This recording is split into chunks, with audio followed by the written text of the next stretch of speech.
Good morning everyone, আশা করি তোমরা সবাই ভালো আছো। তো তোমাদের আশীর্বাদে আমিও ভালো আছি।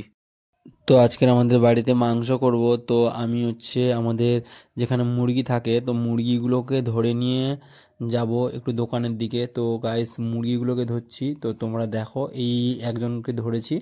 তো এবার এটাকে ব্যাগের মধ্যে ভরবো, ভরে নিয়ে গিয়ে দোকানের দিকে যাব। দোকানে যাওয়ার জন্য রেডি আমি আর আমার একজন সঙ্গী বেরিয়ে পড়লাম। তো আনন্দে নাচানাচি করছি মাংস হয় বলে। তো আমাদের বাইকটা এই যে বার করলাম, তো বের করিয়ে এই যে আমাদের বুলেটটা নিয়ে যাচ্ছি দোকানের দিকে একটু। তো দোকানে নিয়ে আসতে মুরগিগুলোকে ভালো করে পরিষ্কার পরিচ্ছন্ন করে কাটাকাটি করছে একজন কাকিমা। তো কাটাকাটি করার পরে তো এই কাকুকে দিয়ে দিল। তো ওই কাকু মুরগিগুলোকে কেটে দিচ্ছে ভালো করে। তো কেটে দেওয়ার পরে আমরা এটাকে বাড়ি নিয়ে যাব। তো ফার্স্ট মুরগিগুলোকে দেবে না তো ভালো করে দেবে, তেল নুন দিয়ে সব মাখিয়ে দিয়ে ভালো করে দেবে নিয়ে।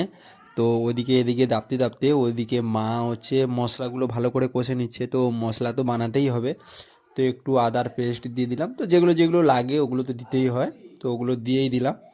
তো দেওয়ার পরে মাংসটা ফাইনালি ঢেলে দিলাম। তো ঢেলে দেওয়ার পরে কিছুক্ষণ মাখার পরে ফাইনালি গাইস আমাদের মাংসটা রেডি। আর তোমরা মাংস রান্না দেখতে দেখতে তোমাদের ছোট্ট হাত দিয়ে লাইক কমেন্ট ও সাবস্ক্রাইব করে দিও।